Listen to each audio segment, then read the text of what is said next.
Holy cow, here we are. Croc Talk with Chris Croc. Forgive me being a little late tonight because I was filling in for the Jesse Kelly show on 220 stations across America. I had a great time. Lots of great discussions. In fact, they primed me for sure for tonight's podcast. But I want to start out with the biggest story of the day, especially if you're in North Texas, DFW, or in Texas, period. But this is a national story that's massive. Jazzy Crockett. Jazzy Crockett is blaming everybody but herself for her security guard getting shot and killed. I'm going to get into that big time. What else do I have for you in my bag of tricks? We have 300 TSA workers quit, long lines going on at Austin Bergstrom, Houston Hobby. We have a lot more on the war in Iran and our soldiers who were unfortunately killed. And my gosh, I got a whole bunch about Gene Wu, the Dallas Express. Gene Wu, Dr. Wu, as I like to call him, after the Steely Dan song. Gene Wu, his son, is a menace and brought a 10-inch knife to class. Gene Wu is the top Democrat in the entire state of Texas, as far as I'm concerned.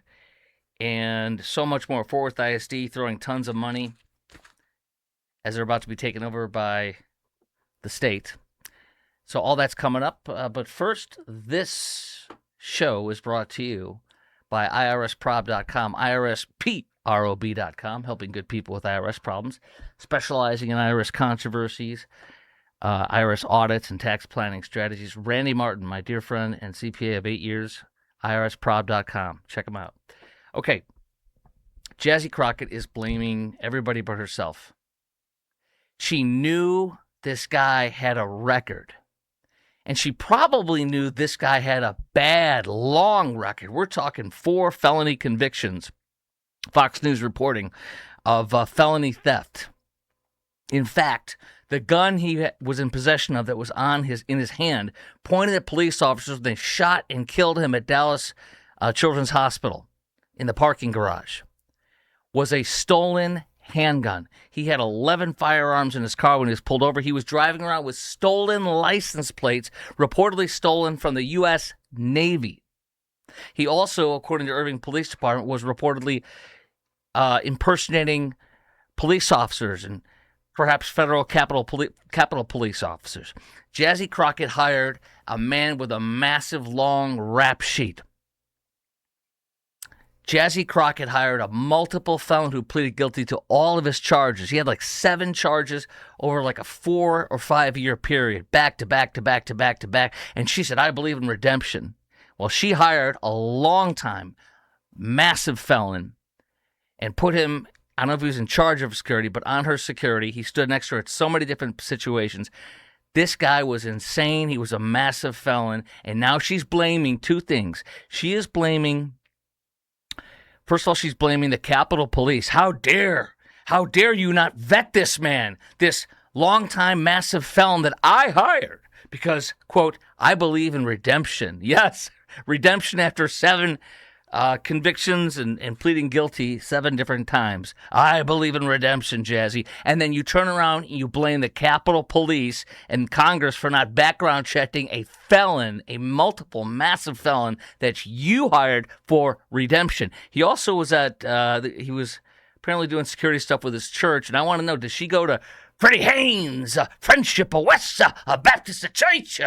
Yes, the Black Lives Matter church, where they had the Black Lives Matter banner hanging over at the top of his church, which meant we worship Black Lives Matter, a godless, Marxist group that is against God's plan for the family, with man at the head of the household, married with a woman, and children living together in marriage under God. So he actually took over Freddie Haynes, Friendship of West. That's where Jasmine goes. He took over for Jazzy's seat, which used to be Eddie Bonays Johnson, as I like to call it, Bonays Johnson, the late Eddie Bonays Johnson. So, but listen to this. This guy is massively felon, massive red flags. Nobody would have hired this guy. There's so many different things I'm going to lay into on this, or tell you about in this by so many different places. But Jazzy, I will read her letter. I highlighted parts of the letter that she wrote today when she got caught with this. Here's the guy. Here's the many faces of her security guy that she hired and said, I believe in second chances. Look at this guy's rap sheet. Look at this guy. I believe in redemption, August 2010. I believe in redemption, March 2011. I believe in redemption, June 2011. I believe in redemption, August 2000. I believe in redemption, hallelujah, May 2012. I believe in redemption, October 2012. I believe in redemption, May of 2017. That's a lot of redemption, y'all. If those were soda bottles, you'd be getting rich off of redemptions and returning those redeeming your soda bottles for money. This guy's a massive felon. I'm gonna play you. By the way, I'm gonna play you the body cam footage, and there's like 4 or 5 cops, and before I knew their names, I wanted to only tweet one thing, which is my heroes. I wanted to tweet that out, my heroes. I come from a multi-generational law enforcement family, and I'm in awe of our police officers and what they do. You guys are badass, and you are my heroes. And I love you dearly, and I'm grateful for you. I get goosebumps. You guys are my heroes. You guys are everything. They went in there and they worked for an hour to try to get this guy to surrender peacefully until he stood up, and you watch it. He pulled a handgun out and he pointed at him, and they shot him and killed him, exactly which is what you have to do when somebody's pointing a gun at you. You shoot to stop the threat. They don't shoot to kill. Anybody that says that is an idiot and doesn't know what they're talking about. Anybody that tells you like Joe Biden did to shoot at the ankles is an idiot. They have no idea. They've never even attended one training class about guns and self-defense. They're a moron. They were at every angle around this guy, below, above, all over, from different angles. And that son of a beep pulled out his gun and pointed at the cops, and he was killed. And Jasmine Crockett seemingly blames two entities, I should say. She seemingly blames the cops for shooting and killing this thug. And she seemingly blames the Capitol Police and federal officials or congressional officials for not vetting the guy that she hired with all those felonies. Felony.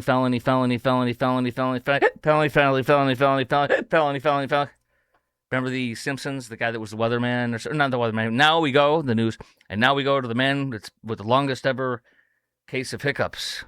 Kill me. Felon. Here's the coverage. And then I'll play our heroes in action, taking this sick criminal down. He had impersonated, Dallas Morning News had some interesting stuff. Dallas Express had some stuff. I'll show the Dallas Morning News first. He had impersonated law enforcement. Irving police alerted law enforcement agencies February 17th, so almost a month earlier. Actually, a month earlier to the day he died. Irving police alerted law enforcement agencies February 17th to an SUV displaying a stolen license plate from the U.S. Navy. Jazzy, there's your guy. He's standing by you all the time. Right there is your right-hand guy. And it's not your fault that you hired him. No, it's not your fault you hired a thug. It's Congress's fault. It's the cop's fault for shooting him. You'll hear what she says. It rings true on those. A search of his home and vehicles in his possession turned up fake identifying information for law enforcement agencies, the Irving Police Department and Dallas Police Department spokesperson said, including one purportedly issued by a fake ID, Special Dignitary Police. My dad was a real one. There's no such thing as Special Dignitary Police. My dad was a Federal Protective Service member. That's a federal freaking officer. My dad would come home with unmarked federal cars with a shotgun and the thing and all the cherries under the ground. You couldn't see unless he hits the button because he would protect dignitaries. This SOB called himself Special Dignitary Police. There's no such thing. My dad was a real one. And we went to the headquarters for Federal Protective Service downtown Chicago. You can eat dirt, you fake SOB. pointing a gun at our cops. So we had a fake badge called Special Dignitary Police, an agency that doesn't exist. A police spokesperson said that this dead former Jazzy security guard had used fictitious information to portray himself as a federal agent and at times wore police-style uniforms. So here's my heroes. My heroes are listed, and I'm going to mention them again after I play the video. Senior Corporal Jeremy Borchardt, you're a freaking badass. Thank you for your service, brother. You're my hero. He joined the department in 1999. Senior Corporal Jeremy Borchardt, 27 years of service. Thank you. Senior Corporal Matthew Chapman, who joined in November 2009. Almost 20 years of service. Thank you. You're my hero. Senior Corporal Matthew Chapman. Senior Corporal Raul Diaz, who joined in 2017, 9 years on the force. God bless you, brother. Here's Jasmine Crockett's letter. And again, I'm going to play the body cam from different angles. It's riveting. Jasmine Crockett wrote this letter.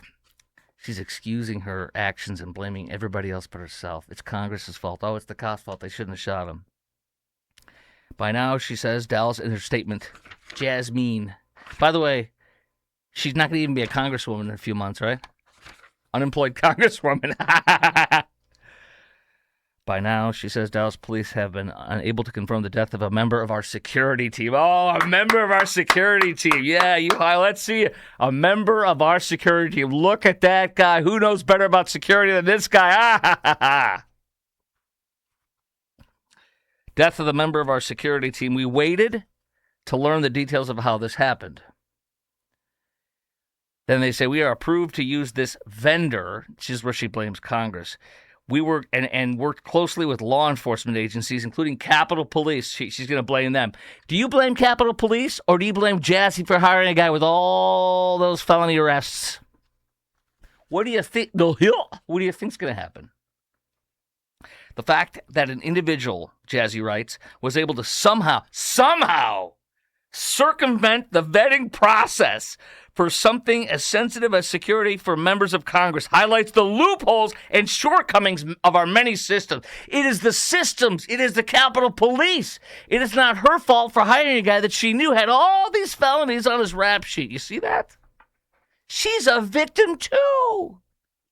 And soon she'll seemingly throw the cops who shot him and killed him under the bus when they did exactly what they had to do. She writes, this is incredibly alarming. The fact that you hired a multiple felon, a thug? No. That he wasn't screened out. Jasmine, you should have screened him out. You were the person that hired him. You knew his record, and you didn't screen him out. This is incredibly alarming. Do you see how she's a classic victim Democrat? I hired this guy with all these felons, and it's their fault. I'm a victim. This is incredibly alarming, she says. Especially for those members who receive high volumes of credible and sophisticated death threats. You talking about President Trump? So I just love this. Remember this, as you look at this again, I don't mean to keep showing you, but she's the victim here. You see that? She's the victim. All right. Furthermore, after an initial review of the limited, after the review of the limited criminal history of Diamond, Mazaire, Robinson, and Dallas County, we've been unable to locate any violent offenses. In other words, all these felonies, but they weren't violent. See, it's not my fault, it's their fault. Classic Democrat victim. With that being said, Jazzy writes, we are praying for the family and friends of the police. Are you praying for the family and friends of the police because they had to take a life? Do you know what it's like to take a life? I do. Not because of anything I've done. Because I had the privilege in Atlanta, Georgia, when I was at the biggest talk station there, which is still the biggest talk station there. It's got the most listenership of any talk station in the country most days. And I had the privilege of interviewing an Atlanta police officer. He made a stop. And one of the thugs ran. And he ran between like maybe a 15-foot passage of woods in between that parking lot and this parking lot. And in there, the thug turned around and shot the cop in the chest. And he said it felt like, he said, microphone to microphone with me sitting in my studio, because I had an exclusive interview with him, the first interview and the only interview he did after he was had finished with his attorney getting things wrapped up and cleared. He said, Chris, it was like somebody had a sledgehammer and went full on swinging and hit me right in the chest with a sledgehammer, because it is bulletproof vest. At that point, he pulled his gun out and he shot and killed that SOB. And that's when I learned how much it doesn't matter how righteous the shoot is. It eats them alive. They all need counseling. Because when you take a life righteously, you and I could scream at them every day in a loving way. You didn't do anything wrong. You did your job. You were right. The same thing happens to our troops. Hell when they come back. They have done these things righteously. Jazzy, does she say, I'm praying for the friends and family of the police? No, they're bad. They shouldn't have shot him. I'm praying for the friends and family of the thug that we knew as Mike King. She didn't say thug. Mike had been in and around our teams for years. He, what does she say? He never endangered our team. See, he's a victim too. He never endangered our team. He worked diligently. Yes, he did. He sure worked diligently over there. Look at all that work he was put. Woo! A lot of work over there. He worked diligently. And what else does she say? He worked diligently. He coordinated with local law enforcement to maintain positive relationships throughout the community. Yes, he was a community organizer. He cared about the community that he ripped off all the time and got all these arrests for felonies. He cares about his community. He cares so much he steals from them over and over and over again and pleads guilty to all these felonies. And then we're surprised he does this. How telling that he had a stolen handgun in his hand when he was shot and killed, pointing at the police. She said he never endangered our team. He worked diligently. He coordinated with law enforcement. He maintained positive relationships throughout the community. Stealing from them all the time, whenever he could. And then he had she says, she talked about, as a former public defender, I have an immense capacity. People have an immense capacity for redemption and deserve second chances. Yes. Let's see how many chances. 1 chance, 2 chance. Let's see, second chance, third chance, fourth chance, fifth chance, sixth chance, seventh chance, eighth chance. I believe people should have 9 chances, 9th chance. I believe in redemption after 9 felonies in over 10 years. 9 felonies over 10 years. Jazzy's like, you are perfect. What are we gonna hire him for? Like a janitor? No, we're gonna hire him to be security. And then, of course, you blame Capitol Police for not vetting him. This is amazing. This shows it's not incompetency. This shows the judgment and the foolishness and the stupidity, and then playing victim at your own stupidity of Jasmine Crockett. Now, she wrote out this thing, and this is part of the statement she tweeted out. You must hear this. As a former public defender, I've always believed, she tweeted out, people are more than the worst thing they've ever done. I believe in redemption. The man we knew showed up with respect, care, and commitment to protect others. We're still learning the full story, but today we mourn a life.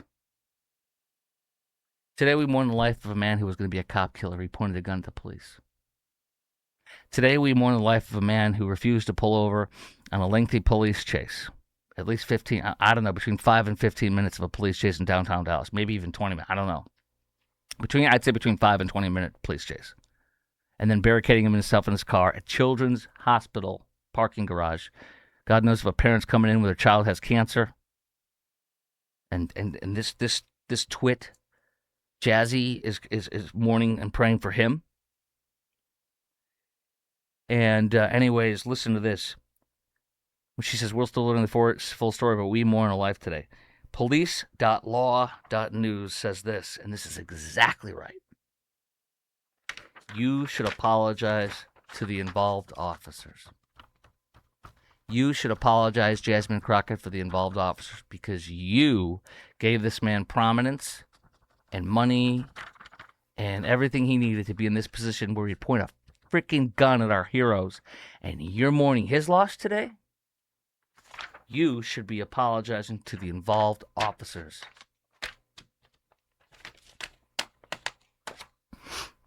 A little bit more, and then we're going to play the body cam. You must see this. You must see my heroes and our heroes in action. God bless them. I mean this so much. Tonight they're sitting at home and they're mourning. They're going through the loss of killing somebody. And Jazzy's praying for that SOB.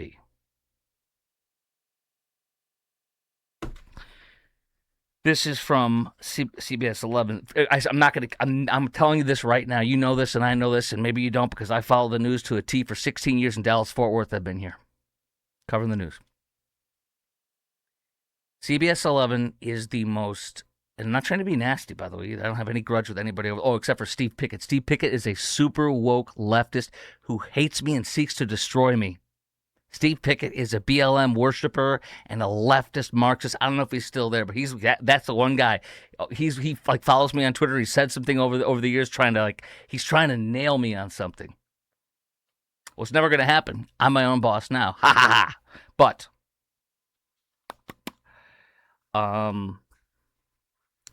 CBS 11 never breaks any news. And I'm not trying to be mean. They never break any news. They never do anything. I mean, they're one of the least time spent sites that I have over my years.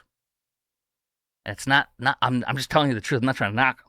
So I was shocked and give a massive amount of credit to CBS 11 for breaking this whole story. And they've done a great job.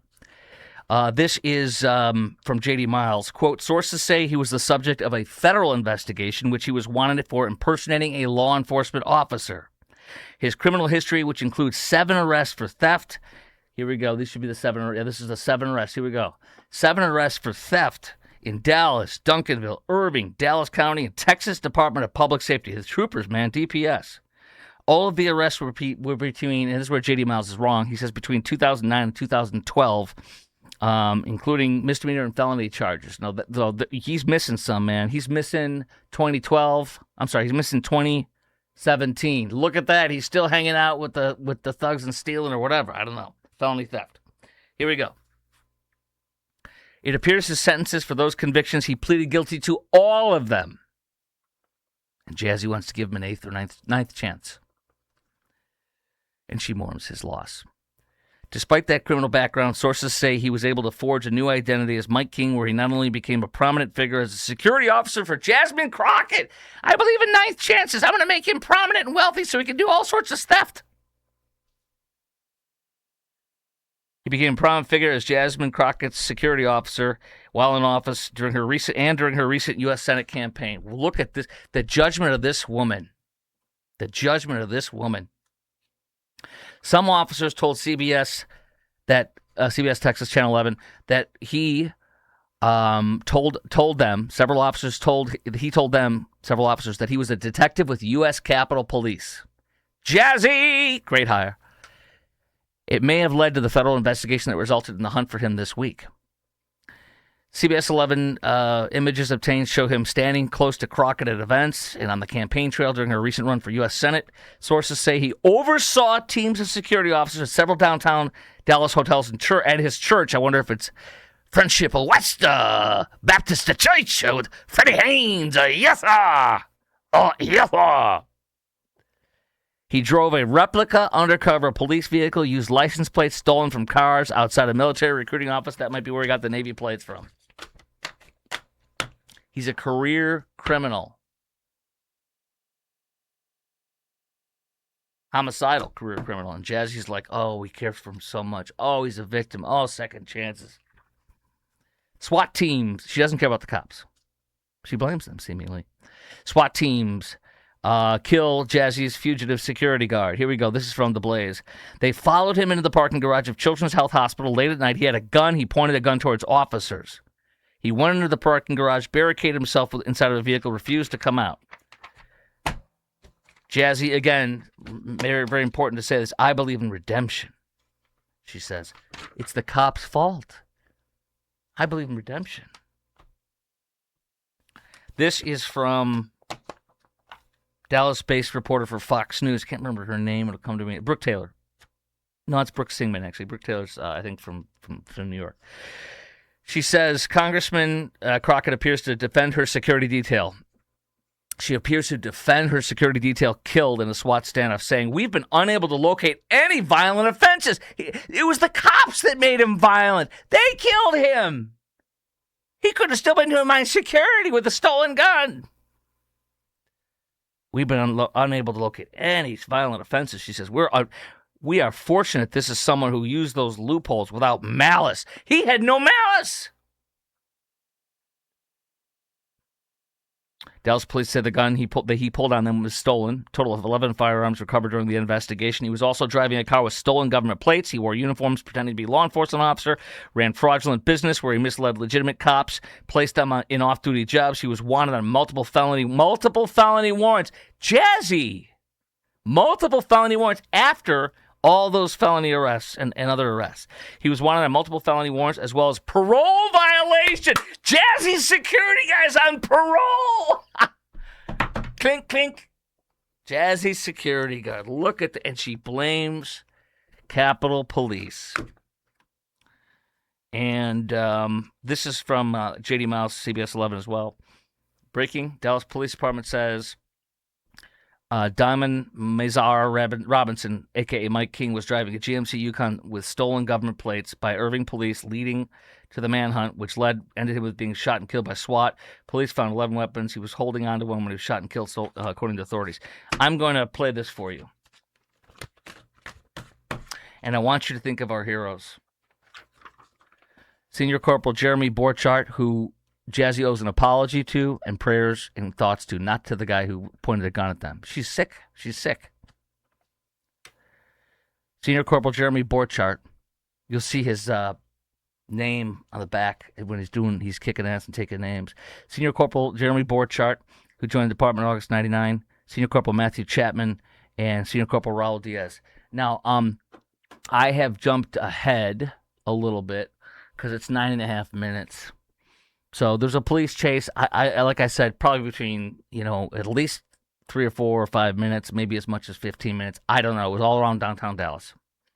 So with that, we're going to jump to, they got him barricaded. He's barricaded himself into a garage, his car in the garage of Children's Health. And he's going to get out. You're going to start to see the fur fly and him get shot and killed from multiple angles. Come on, get out. Get out. Keep your hands up. Stand up. Stand up. Stand up. Stand up. Put your hand up. Don't reach. Don't do it. Don't do it.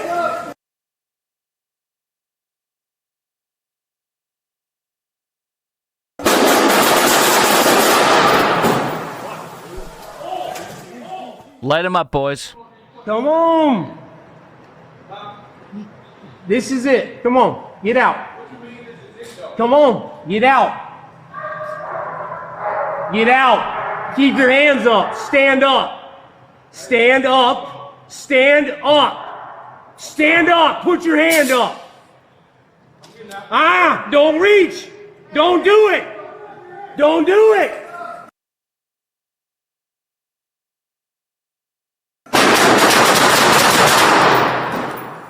Officer Borchardt's body cam. Hold. Hero. Hold. Hero. All right, hey, we're fine. Easy. Everybody good? God bless Officer Borchardt. Is everybody good? Okay. Good on the right. Good on the right. Hey, watch your backdrop. There's operators on that. This is what heroes do. I admire them and love them so much.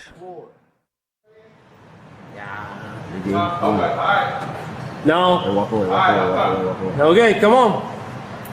Come on. Come on. This is it. Come on. Get out. Come on. Get out. Get out. Keep your hands up. Stand Hear the K9? Love that. up. Stand up. Stand up. Stand up. Put your hand up. Don't reach.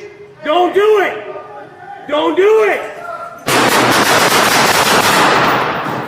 Now you're going to see other officers from other angles. Hey, get behind cover, Jeremy. Back up.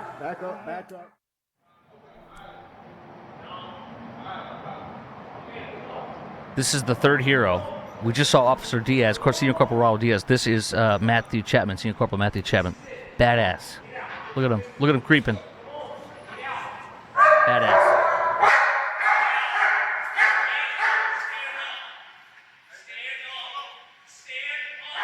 Every angle. Tactical.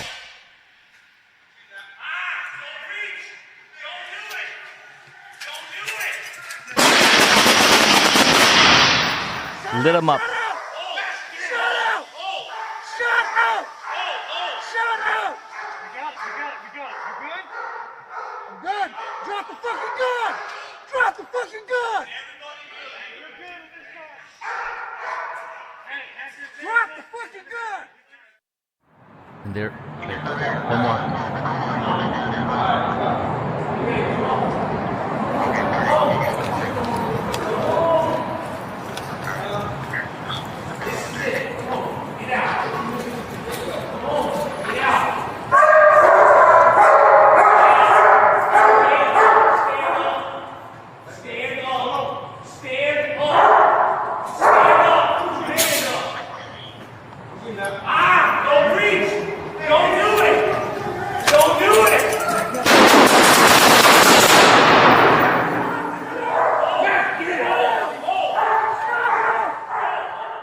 All right, so you're going to see a picture of him. There he is, dead on the ground with his gun in his hand still.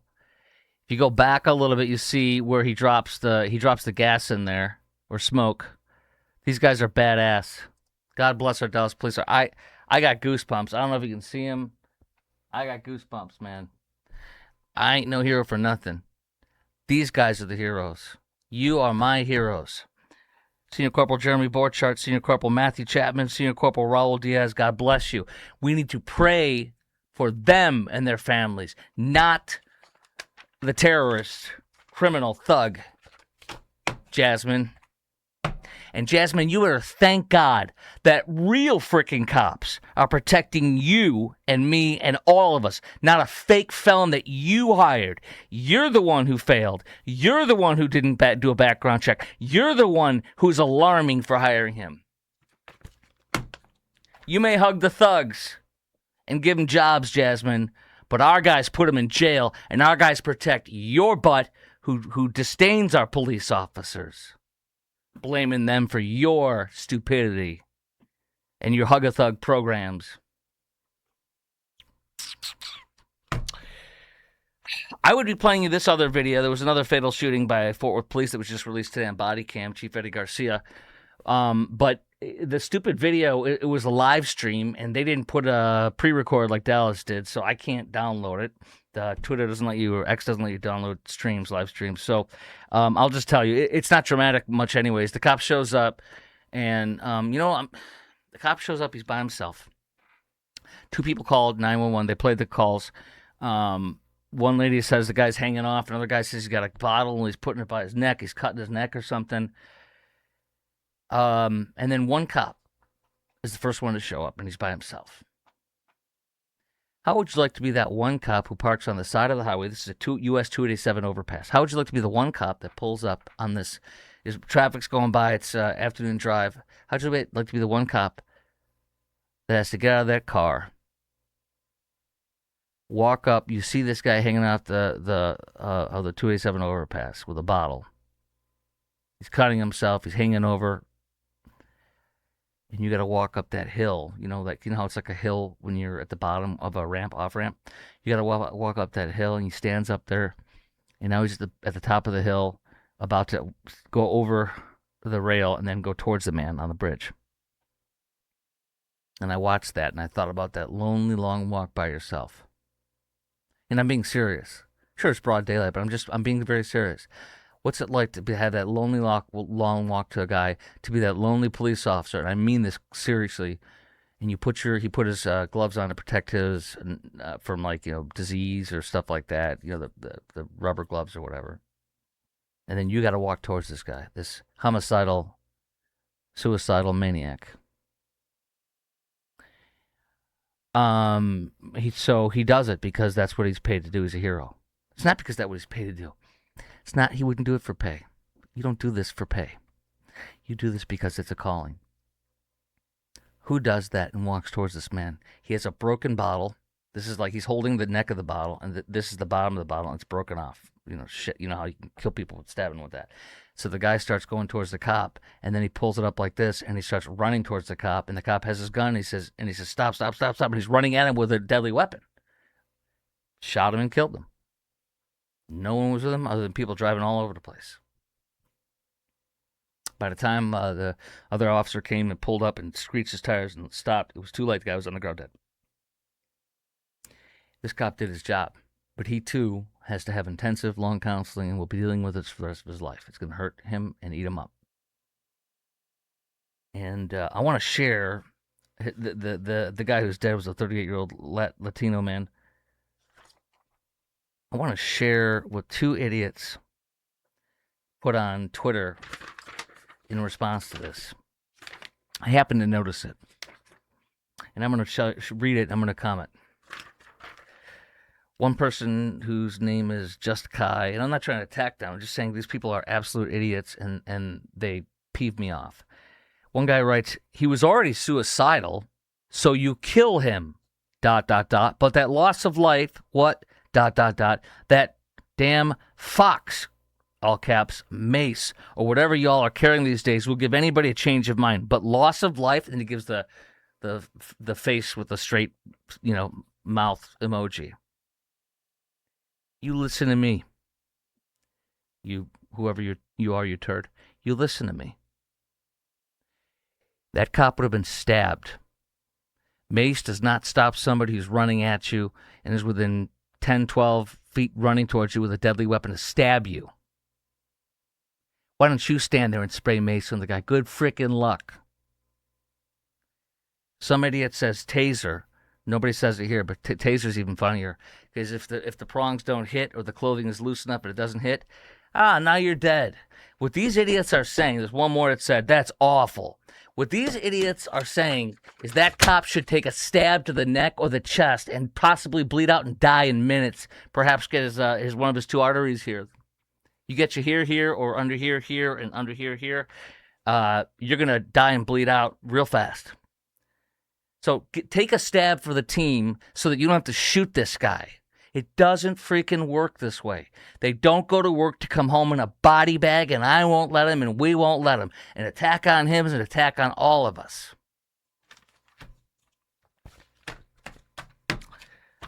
I'm a little emotional tonight. Hope you understand why.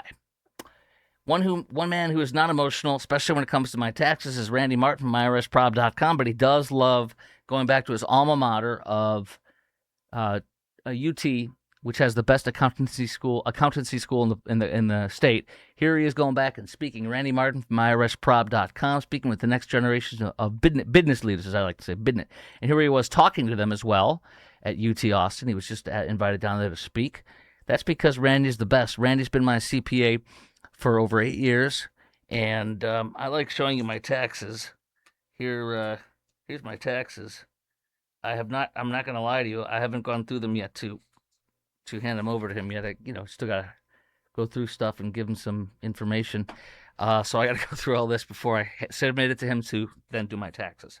But Randy Martin from IRSprob.com, IRSprob.com, IRSprob.com helps good people with IRS problems, helping good people with IRS problems, specializing in IRS controversies, IRS audits, and tax planning strategies.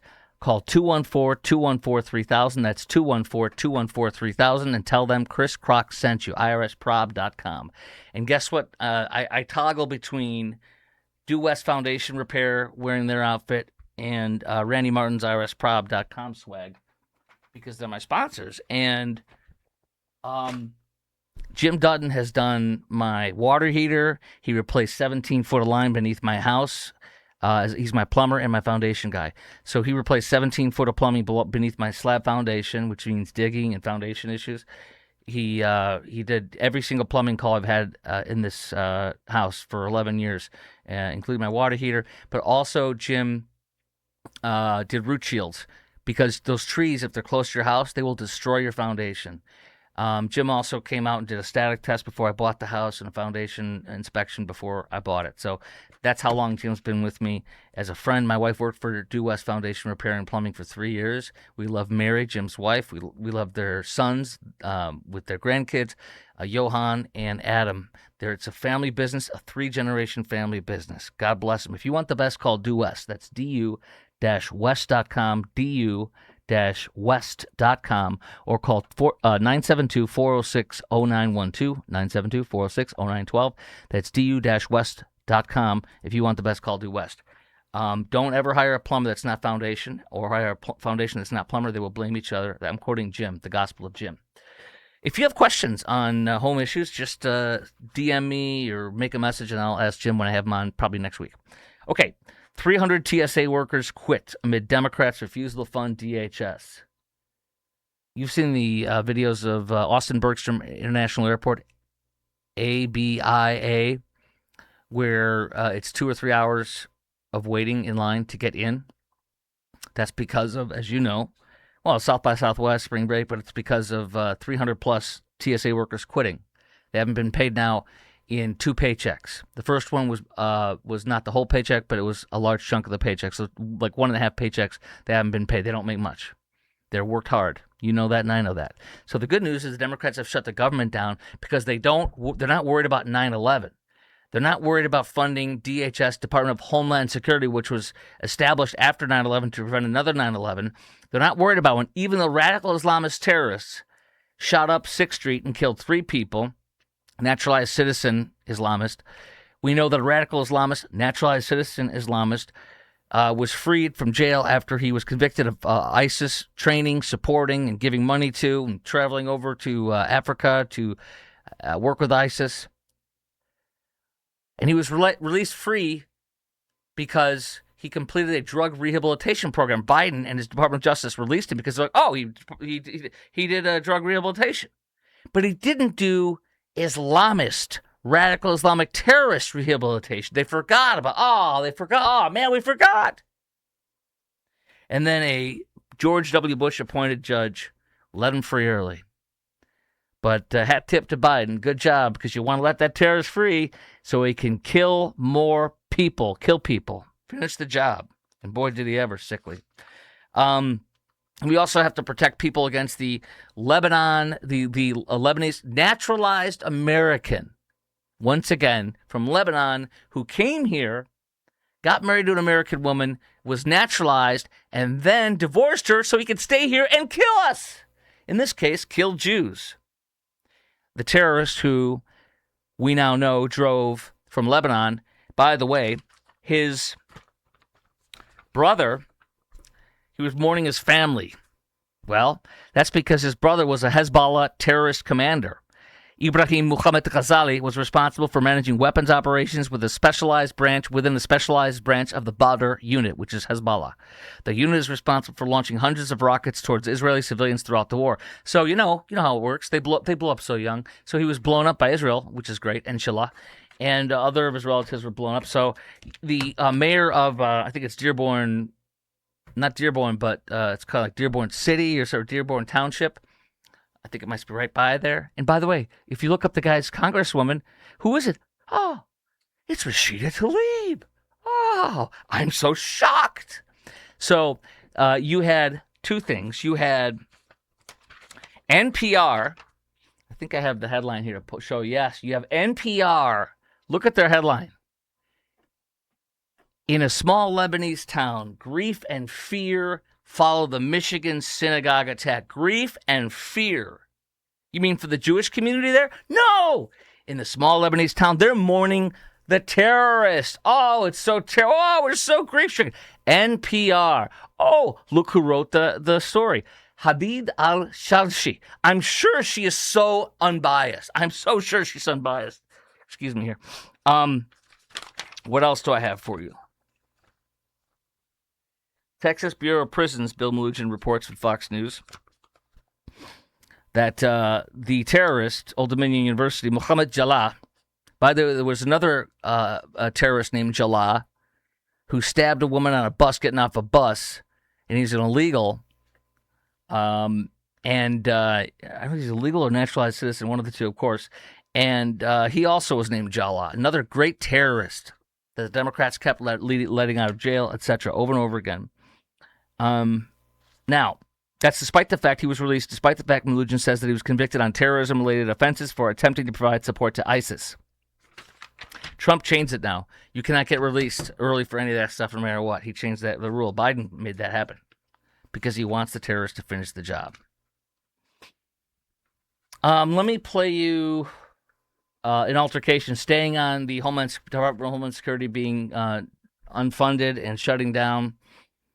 This is brilliant. Not brilliant. This was what Democrat Congressman Greg Casar is a raging liberal from Austin. I don't have proof of this, but I'm 99.9% going to guarantee this happened. John Cornyn, who I'm not supporting or voting for, but nonetheless, he's the current senator representing us.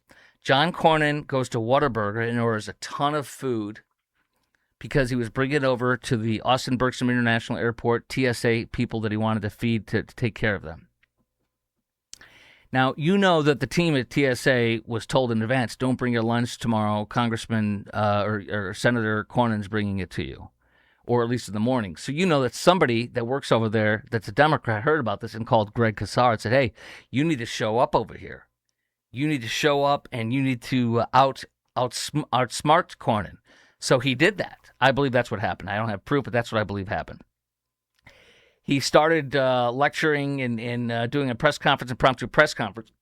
He was called out, which you'll hear in a minute, by press. But then Cornyn shows up with all the Whataburger, and this guy starts trying to one-up Cornyn. Watch this. This is quite interesting. This happened today to ABI. And Senator Cornyn and the Republicans blocked it. So I'm kind of confused about why Senator Cornyn would be here having a press conference at the airport about funding TSA when it's him who has blocked the funding. Congressman, you know that's not true. Oh, no, the Democrats have blocked it to begin with the Rudy, DHS ICE no. funding. That's what this is all Rudy, about. I'm ICE there. funding. I'm there in the building. Yeah. ICE funding, Democrats have voted against. Then the Democrats brought forward a bill to fund TSA, and the Republicans blocked it. That's the truth. There's only one truth. No matter what Donald Trump wants. There's two truths to this, Congressman. No, there's one truth. One truth. The bill to fund TSA. There's no two truths. There's one truth, and the truth of this is that they voted no to fund DHS because they don't like ICE. Let me tell you something. Quote me on this. These people that are in these lines, they have no idea there's a government shutdown, probably 80% of them, because they don't follow the news like you and I do. Most people don't. They're finding out why, and they're mad as hell. They're pissed off. I'm going to guarantee you this. And the only reason this is happening is because the Democrats won't fund the DHS. They shut it down because of ICE and because of Alex Preddy, and forget the other girl's name now, Renee Gooding, both of whom were righteous shoots. Those were righteous shoots, unequivocal. I've gone over with you why over the past several times over the past couple months or more. And I guarantee you, if you interview people in these lines, they may not like what ICE has been doing. They may not like what they heard about those two. But you know what they're going to say? I don't give a frog's fat ass who killed who shot who. Open this damn thing up. I could care less about defunding ICE. When you're sitting in line for 2 or 3 hours, you will not give a frog's fat butt about those two, whether you did care or not, whether you do think they were victims or not, which they're not, but nonetheless. These guys are going to lose their butts in this, something fierce, and you know it, and I know it. Let's continue on, because in a moment, Senator Cornyn comes up. He knows this. He's outstaging him, trying to upstage him, and Cornyn shows up, and then Cornyn and him go at it. You got to see this. Was rejected by the Republicans. Rudy is making a point, as the senator does, that there was a bill to push ICE funding forward without reforms and TSA in it. And we said, no, we're not going to pass this ICE funding until we get reforms. Let's just fund TSA. And Senator Cornyn and the Republicans said no. They could go tomorrow to Washington, D.C. right now, you can go straight to Washington, D.C. and join with me to fully fund TSA. Senator Cornyn should put his money where his mouth is. Hey, Senator. Senator, I was hoping that we could. Why don't you tell your Democrat Democrats to vote to pay these poor Let's people. do it. Let's do it. No, Why don't you do it. No, no, we don't I've have to yell. voted You don't have for to it yell at time me. and time You don't have to again. yell at me. Let's No. go. Let's talk for a second, Senator. No, There's a you're- bipartisan bill to fund just the TSA. Can we do that together? Not acceptable. Not acceptable to You fund want to just fund? the TSA. How about all the terrorist attacks like we see down on 6th Street? Let's- You want those to continue? These people are keeping us safe. Tell the Let's Democrats fund. to vote. What did Greg Casar say after that?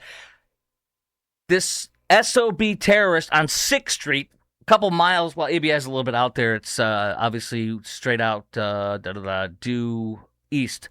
I just passed by it the other week. Anyways, why don't you tell the people that were slaughtered, 3 of them, by a jihadi just a few weeks ago, right there in downtown Austin on 6th Street, as we all know, the mecca for entertainment there. Why don't you go tell them that you don't want to fund it? Radical jihadis. So Cornyn actually did very well there, even though he doesn't have my vote, and I've never wanted him to be our senator. I've wanted somebody like Ken Paxton. But it's stunning, isn't it? This idiot didn't think about, oh, wait, there was a terror attack, and I'm not funding him.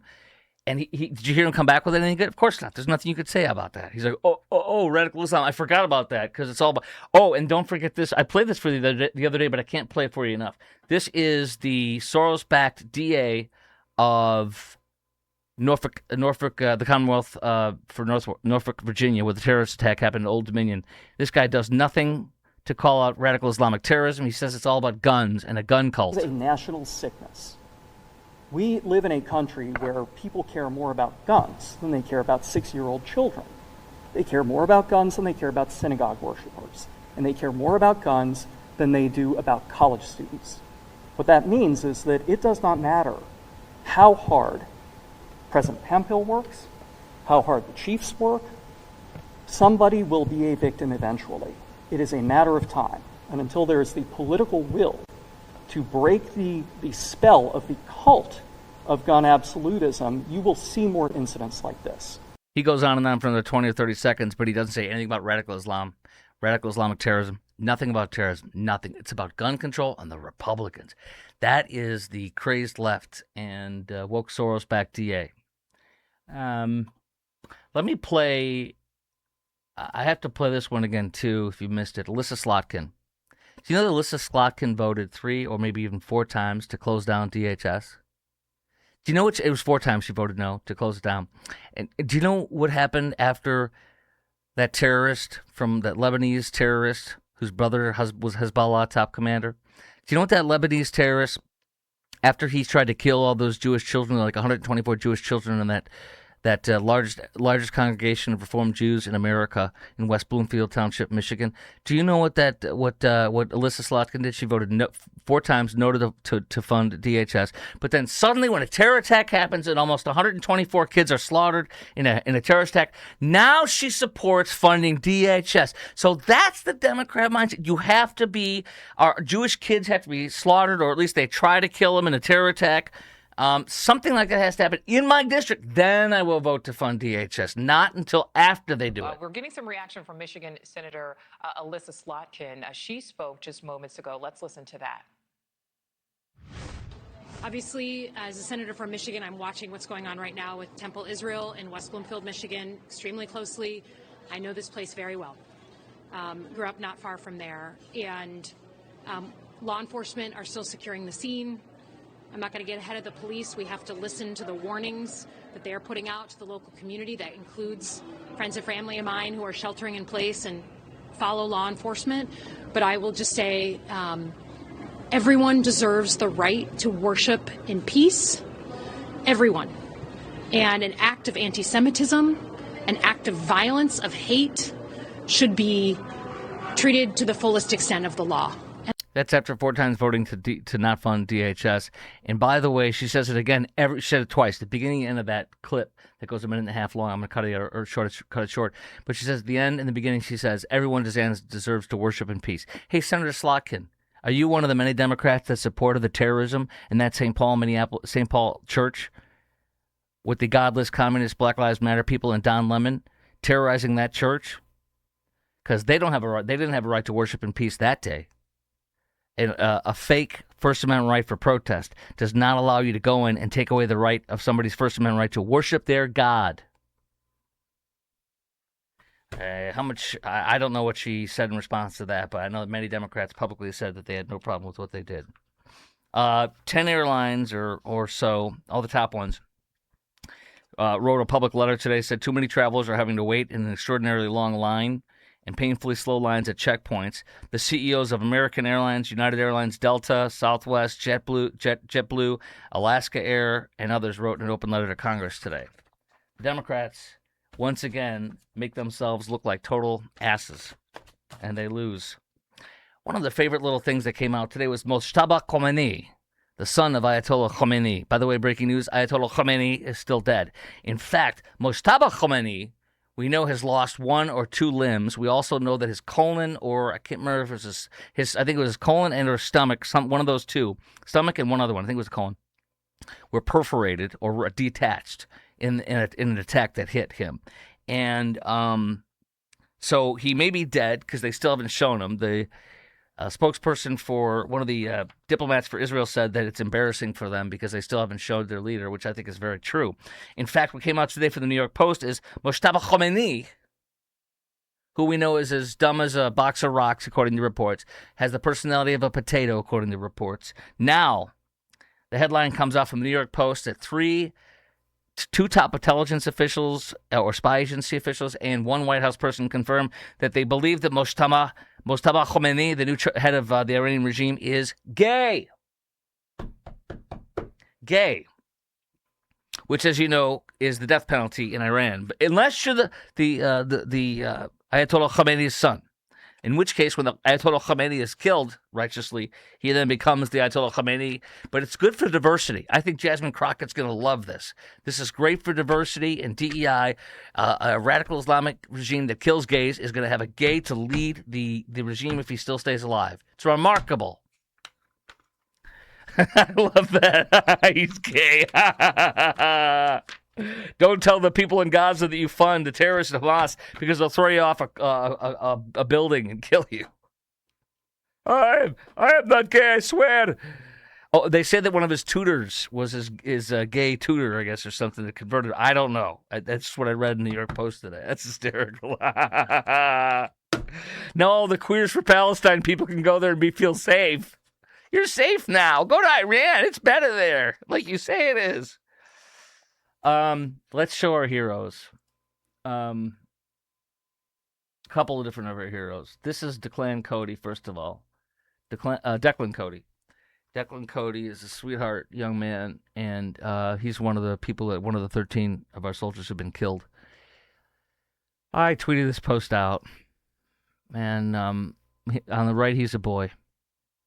Probably 18, Eagle Scout. My son was 18 in the Eagle Scout only 4 years ago. So it makes me think about my son.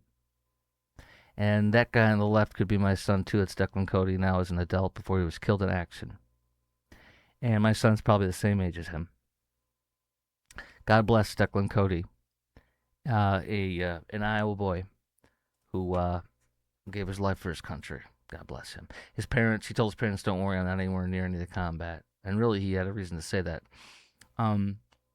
His compound, it was like in a compound, but they worked in double-wide type trailers, but they had, as mandated, they have like concrete reinforced, I believe, and it goes like, I don't know if it's 11 feet or 16 feet around where they were working, but the drone from Iran hit from the top and killed him and some others, as you know. Sweetheart boy. Boy Scouts was everything for my son. We were in a homeschool troop, a conservative Christian homeschool troop. And my wife and I, we passed by the church where they used to have that. And I cannot tell you how many times I've said thank you, God, and thank God to my wife in the car the other day when we passed. I said, thank God that our boy was there. He was there. He was 13 when he started, and he became a man. He became a man there in that troop with those boys. So God bless Declan Cody. The 6 killed in the U.S. military plane crash, KC-135 fuel tankers. Their pictures are right here. These are these heroes, and what hurts me, touches me, is one of the two ladies. I think it's in the middle and the bottom there, of course, had beautiful 2 babies, or young kids, and a dad, toddler and or babies, and the pictures of them, the videos of them together. The young man on the lower left, his wife, and he was holding their babies in the hospital in a video that we've all seen by now, probably. Those are all our heroes right there, and their names are Major John A. Kleiner, I think. Major John A. Kleiner, 33 years of age. Captain Ariana G. Savino, 31. Tech Sergeant Ashley B. Pruitt, 34.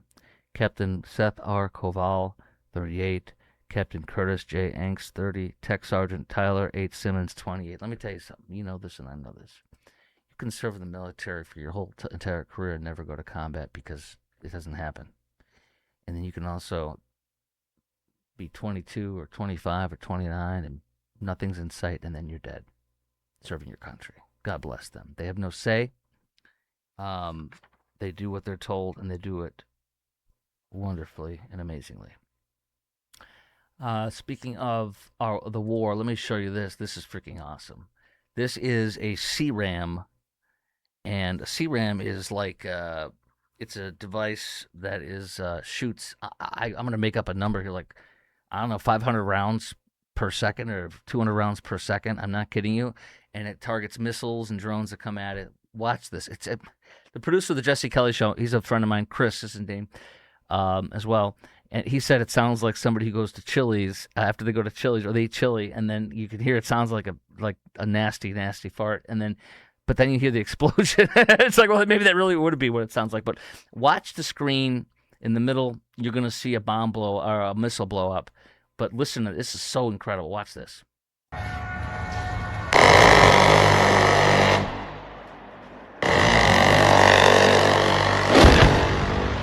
Look at that missile. See that? And you hear that. Look at that. You got it right. Let's start it over again, just one more time. It's called CRAM, and we have it at our U.S. Embassy in Baghdad. Look at this. This is so freaking awesome. God bless the USA. Look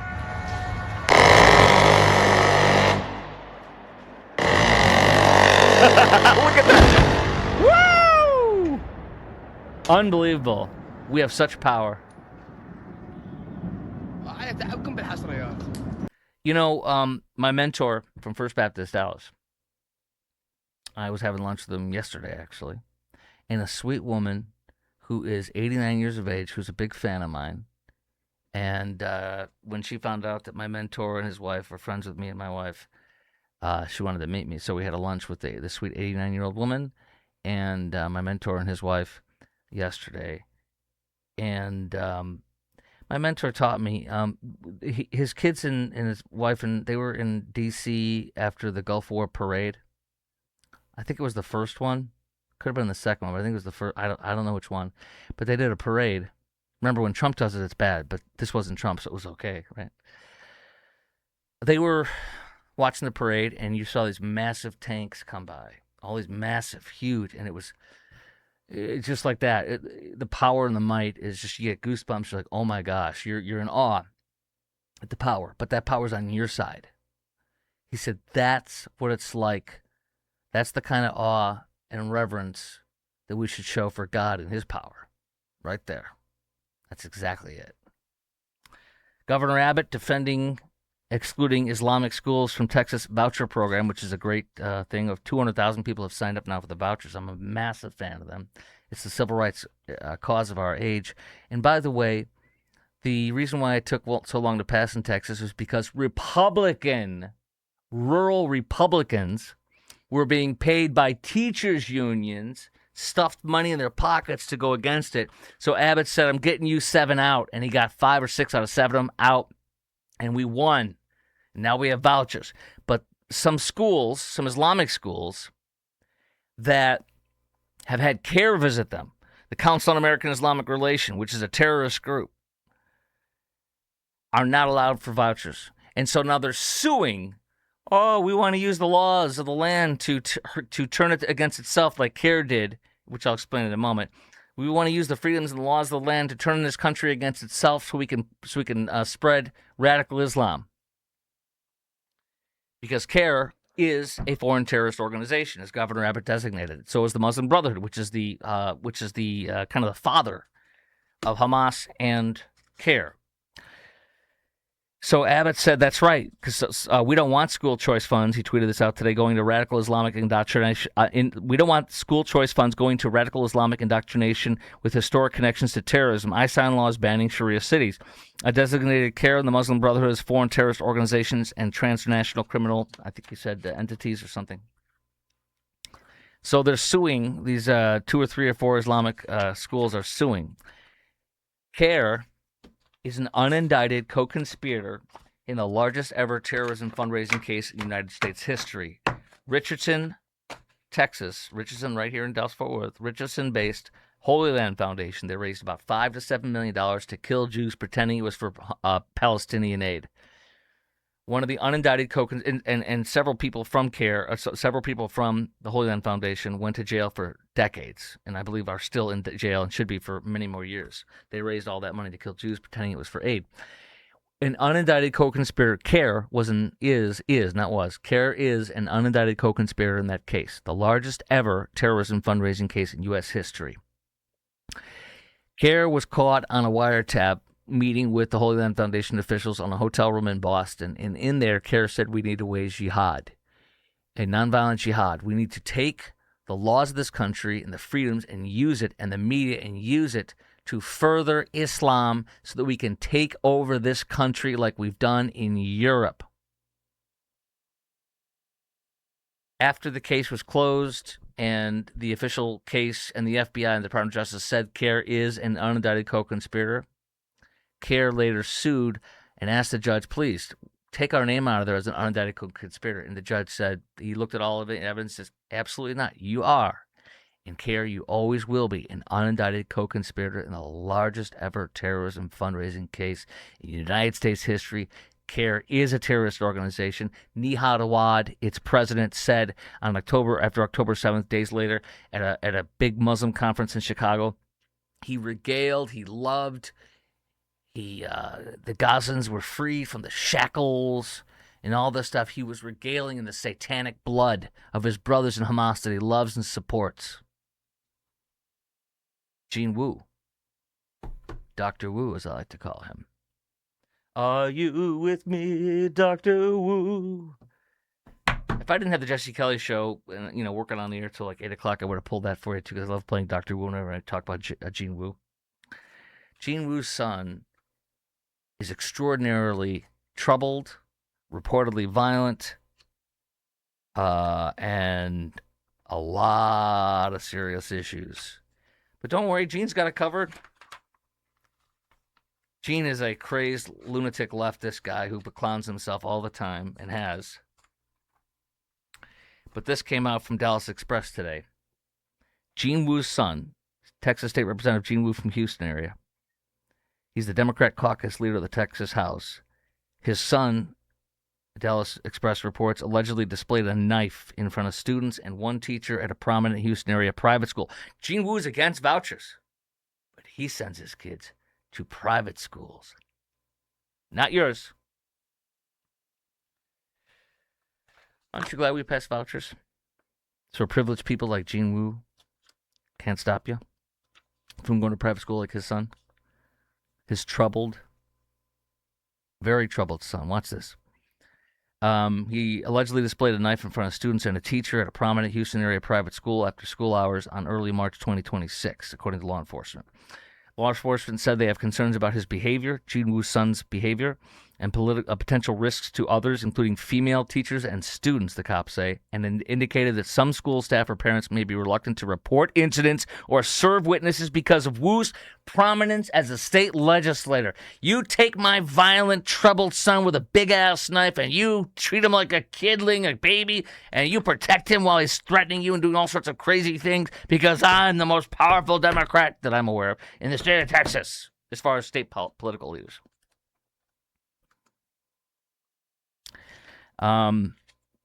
Wu's wife, Mia Shea, was just like Gene Wu, born in China. That's interesting. She's a media personality and reporter for Houston area ABC 13 and a graduate of Syracuse University. So they got this privilege, this money, this fame, this power, and the son's running around with a knife in his hand, according to these reports. The child reportedly has a history of behavioral incidents, including allegations he threw desks, brought screwdrivers to school. That's a serious weapon that can kill somebody if you hit him with it in the head, the temple, or in the neck.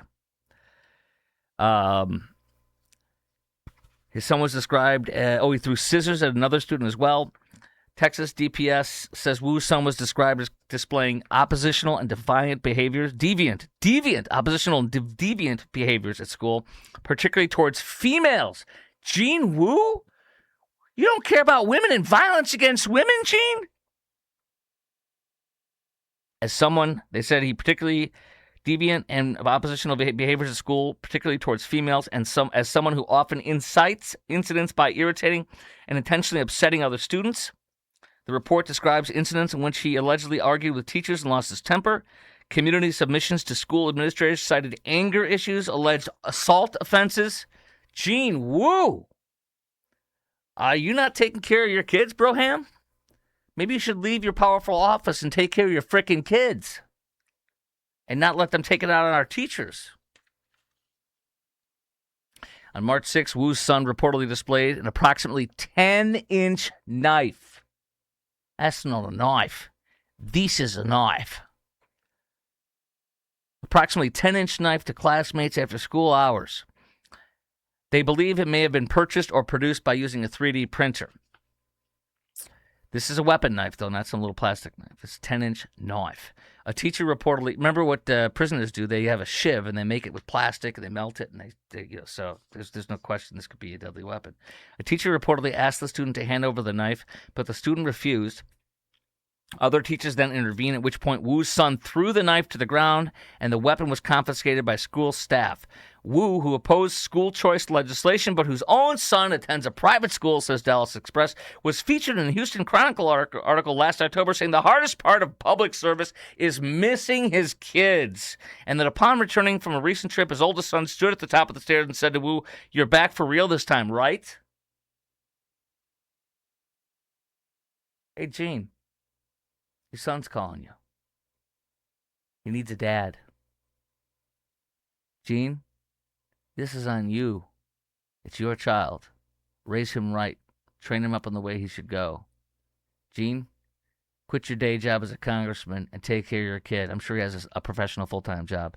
That's different. Gene, you're losing your son. Gene, you may have lost your son. Where were we now? December 31st, there was an interview featuring Wu. The day, here's what he said. This is December 31st video, which I played for you. It's crazy that he said this. The day the Latino, African American, Asian, and other communities realize they share the same oppressor, he said in December 31st, 2024. The day the African, Latino, American, and Asian and other communities realize they share the same oppressor is the day we start winning because we are the majority in this country. We have the ability to take over this country, take over the country. So a hostile takeover by certain minority folk. We have the ability to take over this country and to do what's needed for everybody to make things fair. Yes, to take over the government and be a communist, socialist. Wu and his wife were both born in China. Are you surprised he says things like that when he and his wife are from China? They've also faced scrutiny for some political critics over alleged ties to the Chinese Communist Party. In 2023, Wu called for citizens to oppose legislation that would ban China from purchasing land in Texas. Are you freaking kidding me? Get out, dude, if you don't want to support that. Dr. Wu, woo. Take care of your kid, Broham. Hey, I haven't seen if, let's see, where's my, here we go. I should check something with you while I'm doing this here. Okay, good, we're good. All right, Fort Worth ISD throws money at turnaround as state steps in. This is from the Dallas Express as well. Fort Worth ISD is raising pay at several struggling campuses, offering teachers starting salaries of $100,000 for starting salaries as the district prepares for a state takeover following years of declining academic performance, Although the Accelerated Campus Program, ACE, it's called, Fort Worth ISD, though it is called ACE, Fort Worth ISD plans to attract experienced teachers and administrators to some of the district's lowest performing schools. Starting salary exceeds the median household income in Fort Worth, which is $82,000. Let me tell you something. You can pay somebody $100,000, $200,000. They don't do teaching like police officer work. They don't do it for the money. They do it because it's a calling. Raise the money to $100,000, well over the average salary, the median salary, and you still won't get a better teacher. It's not about the money. It's a calling.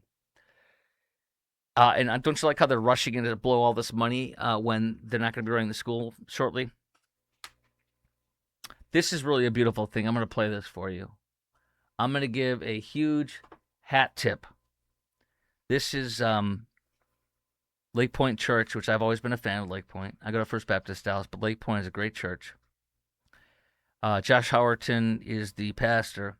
2 weeks, here we go. This is what just happened. He challenged, in a sermon 2 weeks earlier, he challenged unmarried couples in the congregation, encouraging them to act on the Lord's call. And this is very true.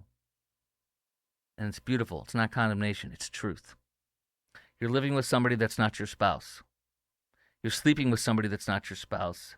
Or you've actually already started a family and had kids with somebody that is not your spouse. And right now you're coming under the loving conviction of the Holy Spirit that you need to honor God, bend your knee to Jesus, put a ring on it, and enter into a covenant with the person you're already acting like you're in a covenant with. That's exactly right. I will never forget something. I have the privilege of doing talk shows in Minneapolis, Atlanta, all over the place. 16 years now here in Dallas, Fort Worth. But when I was in Minneapolis, St. Paul, a woman called in one night. This is before I became a genuine Christian, authentic Christian, as my friend June Hunt says. But I even knew the truth then. A woman called in and was talking about these families that are having kids out of wedlock, cohabitating. And I said, somebody in the relationship wants to be married and the other one doesn't. And the other one that doesn't is controlling things. The person who wants to be married is not stepping up and saying, put a ring on it or I'm going to get out of this house. And I'll take the kids with me if there's kids. A woman called in, and I did not condemn her, but I talked with her. And eventually I said, do you want you've got a daughter? Yeah. Do you want your daughter, when she gets older, do you want her to live with a man and have kids without being married? No. I said, then why are you doing it? You're showing her what to do. Put a ring on, tell him to put a ring on the finger, and if he won't do it, then you need to tell him to get out until he's ready. If he's not ready, then then you don't have a commitment from this man. And it was cool because she didn't get mad at me and whatever. But it was a wonderful, convicting call for that woman. Whether she changed her mind or not about it and did something about it, I don't know. But I hope she did. Well, look at what Lake Point Church did. 2 weeks after he gave that sermon saying that, 50 couples got married. This is so beautiful. Watch this. And if you'll turn towards one another and you remember, groom, you're going to say your name, and then bride, you'll say your name. We're going to take these vows before God and before these witnesses. Here we go. Groom, men, if you'll repeat after me. I take you to be my lawful wedded wife, to have and to hold from this day forward, for better, for worse, for richer, for poor, in sickness and in health, to love and to cherish, until God, by death, shall separate us. And then, bride, if you'll in like manner repeat after me. I take you to be my lawful wedded. I'm going to jump ahead a little bit here. Just want to get to the part. Here we go.